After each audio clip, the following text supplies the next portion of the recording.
Hi అండి అందరికీ. ఇది కార్తీక మూడవ సోమవారం అండి. మార్నింగే పనులన్నీ అయిపోయాయన్నమాట. ఫ్రెష్ అప్ అయిపోయి ఇంకా పూజ అయితే స్టార్ట్ చేస్తున్నానండి. ఇంకా మూడవ కార్తీక సోమవారం కాబట్టి ఇలా నేను శివునికి అయితే అభిషేకం చేస్తున్నానండి. అందుకు ఫస్ట్గా నేను దీపారాధన చేసుకొని తర్వాత శివునికి అయితే అభిషేకం చేస్తానండి. ఈ కార్తీక మాసం చాలా స్పెషల్ కదా, శివుడికి ఎంతో ఎంతో ఇష్టమైన మాసం కార్తీక మాసం ఒకటి, ఇంకొకటి మాఘమాసం అండి. అందుకోసమని నేను కార్తీక మాసంలో అయితే ఎక్కువగా ఇట్లా సోమవారాలు అయితే అభిషేకం చేయాలని చూస్తానండి. నాకు చాలా ఇష్టం అనమాట శివునికి అభిషేకం చేయడం. ఇంకా మా ఇంట్లో చిన్న విగ్రహం ఉందండి, దానికే నేను ఇవాళ అయితే సింపుల్గా అభిషేకం చేసేస్తున్నానండి. ఫస్ట్ నీళ్ళతో చేశాను, తర్వాత పాలు, తర్వాత ద్రాక్షతో చేశానండి. ఇవాళ అంతేనండి. పౌర్ణమి రోజు అయితే అన్నిటితో చేశానమాట. తర్వాత ఇంకా శివునికి గంధం పెట్టేసి, కుంకుమ అయితే శివుడికి పెట్టకూడదండి, గంధం పెట్టేసి తర్వాత శివునికి ఎంతో ఇష్టమైన సన్నజాజి ఉంటుంది కదండి, పువ్వులు పెట్టేశాను అనమాట. తర్వాత ఇక ఉసిరి దీపం అండి, నా దగ్గర ఉసిరికాయలు లేవన్నమాట, ఒకటే ఉంటే ఇంకా ఉసిరి దీపం కూడా వెలిగించాను అనమాట. ఈ కార్తీక మాసంలో ఉసిరి దీపాలు కూడా చాలా మంచిదండి. తులసి చెట్టు దగ్గర ఇంకా శివుని దగ్గర అలా వెలిగిస్తారు కదా, కంపల్సరీ చాలా మంచిదన్నమాట. తర్వాత పూజ అయితే ఇలా కంప్లీట్ చేసేసానండి, చాలా సింపుల్గా. ఇంకా ఇవాళ కూడా మూడవ సోమవారం కూడా నేను ఉపవాసం ఉంటున్నానండి. మార్నింగ్ పూజ అయితే ఇలా కంప్లీట్ చేసేసుకున్నాను అనమాట. చాలా సింపుల్గా అయిపోయింది. శివునికి అయితే అభిషేకం చేసుకున్నాను అనమాట. మూడవ సోమవారం కాబట్టి ఇలా అభిషేకం చేసేసానండి. తర్వాత ఇవాళ బ్రేక్ఫాస్ట్ అయితే నేను రాయలసీమ స్పెషల్ అండి ఉగ్గాని, అదే అండి బొరుగులు మరమరాలు అంటారు కదా, దానిలతో చేస్తారండి. కొంతమంది అయితే బొరుగుల చిత్రాన్నం అని కూడా అంటారనమాట. మా సైడ్ అయితే రాయలసీమలో బొరుగుల ఉగ్గాని అంటారండి. అంటే ఇవి బొరుగులతో చేస్తారనమాట. చాలా ఫేమస్ అనమాట. చాలా సింపుల్ అండి. అంటే ఒక్కొక్కరు ఒక్కొక్కలాగా చేస్తారు. నేనైతే మా ఇంట్లో చేసే విధానం అయితే ఇక్కడ చూపిస్తున్నాను. ఫస్ట్ ఒక ఆనియన్ కట్ చేసుకోవాలండి పొడవుగా, తర్వాత టమాటా కట్ చేస్తున్నానండి. అలా వైట్ మాత్రం తీసేయండి, కిడ్నీలో స్టోన్స్ పడతాయి అన్నమాట. అవి తింటే అవి మాత్రం తీసి ఆనియన్ టమాటా సన్నగా కట్ చేసుకోవాలన్నమాట పొడవుగా. తర్వాత 2 పచ్చిమిర్చి అండి, మీకు కారం ఎక్కువ కావాలంటే కొన్ని ఎక్కువగా కట్ చేసుకోవచ్చు. పచ్చిమిర్చి అండి. ఇవాళ అయితే సింపుల్గా బొరుగులు ఉగ్గాని చేస్తున్నాను అనమాట. నేనైతే ఇంకో ఉపవాసం కాబట్టి నేను తినానండి. ఇంక ఇంట్లో వాళ్ళ కోసం అయితే ఉగ్గాని ప్రిపేర్ చేస్తున్నాను అనమాట. చాలా బాగుంటుందండి, నచ్చితే ఒకసారి ట్రై చేయండి. చాలా సింపుల్ కూడా, అంటే డిఫరెంట్గా ఉంటుంది అనమాట. బాగుంటుంది టేస్ట్ అయితే. నచ్చితే ఒకసారి ట్రై చేయండి.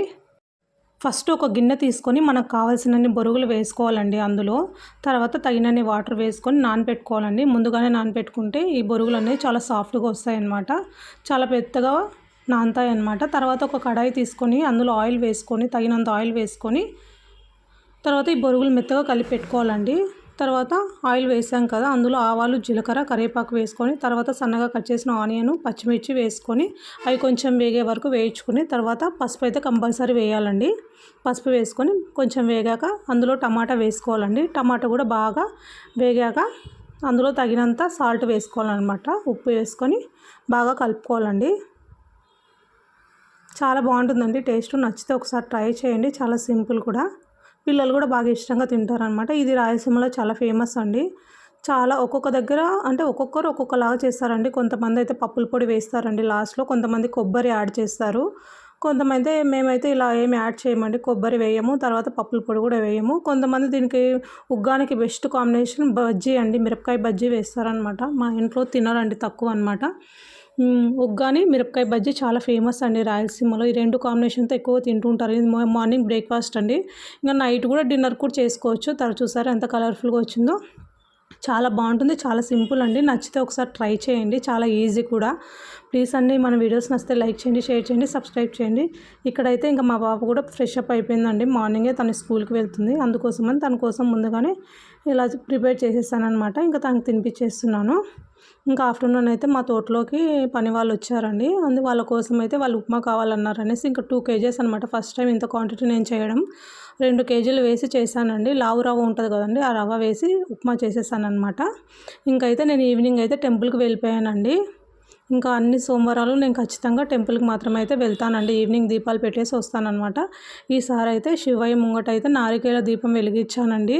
ఈసారి అయితే నాకు కొబ్బరికాయలు పువ్వు వచ్చిందండి. నాకైతే చాలా హ్యాపీ అనిపించింది అనమాట. అంటే మన కోరికలు ఏమైనా తీరుతాయని అంటే పువ్వు వస్తుంది అంటారు కదా, నాకైతే టెంకాయలో ఇవాళ పువ్వు వచ్చిందండి. టెంకాయ కొట్టంగానే చూసారా, అలా నారికేల దీపం అయితే ఇవాళ సింపుల్గా వెలిగించేసాను అనమాట గుళ్ళో. నాకు చాలా హ్యాపీ అనమాట. పువ్వు వచ్చింది కాబట్టి మన కోరికలు తీరుతాయో తీరవో తెలియదు, కానీ ఒక ఏమంటారు మైండ్ అనేది చాలా బాగా అనిపిస్తుందండి. అలా పాజిటివ్గా అనిపిస్తుంది అనమాట. కొబ్బరికాయలో పువ్వు వస్తే నాకైతే చాలా హ్యాపీ అనిపించిందండి. చూసారా అక్కడైతే నారికేల దీపం అంటే కొబ్బరికాయ దీపం పెట్టేసి తర్వాత 4 పిండి దీపాలు వెలిగించానండి. నేను మా పాప మా వారు అందరం కలిసి వెలిగించేసామన్నమాట. చాలా సింపుల్గానే పూజ అయితే కంప్లీట్ అయిపోయిందనమాట.